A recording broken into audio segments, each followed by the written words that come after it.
ये कहानी एक लकड़हारे की है। वह बहुत ही गरीब था। वह रोज़ शाम को जंगलों में जाकर लकड़ियाँ काटता था और सुबह होते ही उन्हें बाज़ार में जाकर बेचता था और अपने घर का खर्चा चलाता था। एक दिन लकड़हारे का बेटा महेश उसके साथ जाने की ज़िद करने लगता है कि मैं भी चलूँगा जंगलों में लकड़ियाँ काटने और आपके साथ इसे बाज़ार में बेचूँगा भी। तो उस पर उसका बाप बोलता है कि नहीं नहीं बेटा, तुम घर पर आराम करो। लकड़ियाँ काटने में बहुत मेहनत करनी पड़ती है, तुम नहीं कर पाओगे, मैं अकेले ही जाता हूँ। लेकिन उसका बेटा ज़िद करने लगा और उसकी ज़िद के आगे उसका पिता झुक जाता है। वह उसको साथ लेकर जाता है। दोनों बाप बेटे मिलकर जंगल में ढेर सारी लकड़ियाँ काटते हैं और उसे बाज़ार में लेकर जाते हैं बेचने के लिए। अचानक से एक साहूकार सामने आ जाता है और लकड़ियों की कीमत पूछने लगता है। तो उस पर लकड़हारा बोलता है, जी हुजूर, आप इसका कितना पैसा देंगे? तो वह बोलता है, मैं इन सारी लकड़ियों का सिर्फ़ 1 आना दूँगा। तुम्हें मंजूर है तो बोलो। इस पर लकड़हारे का बेटा महेश बोल पड़ता है, अरे साहब जी, आपको क्या पता कि लकड़ियों को काटने में कितनी मेहनत करनी पड़ती है। हम लोग जंगल में जाते हैं, लकड़ियों को काटने के लिए पेड़ पे चढ़ते हैं, कुल्हाड़ी से दिन भर मेहनत करते हैं और फिर जाकर इनका गट्ठर तैयार करते हैं और फिर इन्हें बाज़ार में लाकर बेचते हैं कंधे पर रख कर। सोचो हमें कितनी मेहनत करनी पड़ती है और उसके बदले सिर्फ़ आप 1 आना देने के लिए बोल रहे हैं।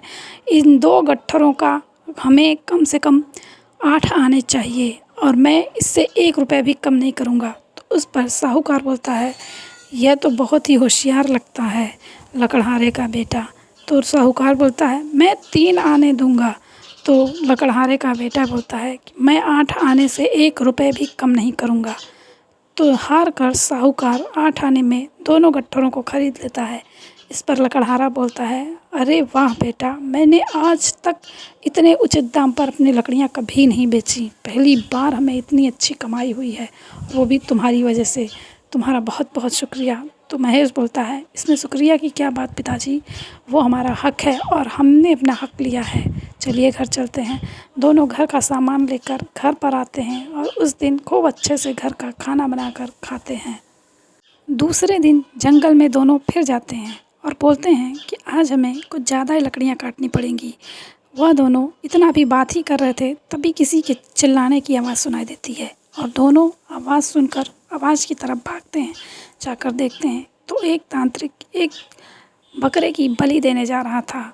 वह दोनों उसे रोकते हैं तो वो तांत्रिक गुस्सा होकर मंत्र जाप करके लकड़हारे के ऊपर पानी फेंक देता है और वह चूहा बन जाता है। इस पर एकदम महेश हैरान हो जाता है और ख़ुद वह तांत्रिक गायब हो जाता है।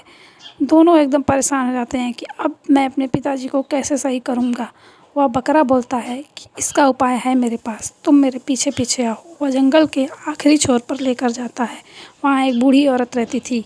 उससे सवाल करता है कि मेरे पिताजी के साथ ऐसा ऐसा हुआ है, अब यह कैसे ठीक होंगे। तो वह बोलती है कि उत्तर दिशा में जाओ, वहाँ पे तुम्हें आखिरी छोर पे एक जादुई पेड़ मिलेगा। वह जादुई पेड़ तुम्हारे सवालों का जवाब देगा और ये सारे सवाल तुम उससे जाकर करना। उसके सारे सवाल का जवाब तुम अगर सही दे दोगे तो तुम्हारा पिता पहले की तरह हो जाएगा। तो महेश कहता है, ठीक है। वह तैयार हो जाता है, लेकिन बोलती है बुढ़िया औरत कि रास्ते में बहुत सारी मुश्किलें आएंगी, तुम अगर डर गए तो तुम मारे जाओगे। लेकिन महेश इतना बहादुर था, वह डरता नहीं है। वह उस पेड़ तक पहुंच जाता है और सारे सवालों के जवाब दे देता है। उसका पिता ठीक हो जाता है और दोनों खुशी खुशी घर आ जाते हैं और दूसरे दिन से लकड़ियां सुबह जल्दी काट के जल्दी लेकर वापस आ जाते हैं। इस तरह से कहानी ख़त्म हो जाती है। अच्छी लगी लाइक कमेंट और सब्सक्राइब कीजिएगा।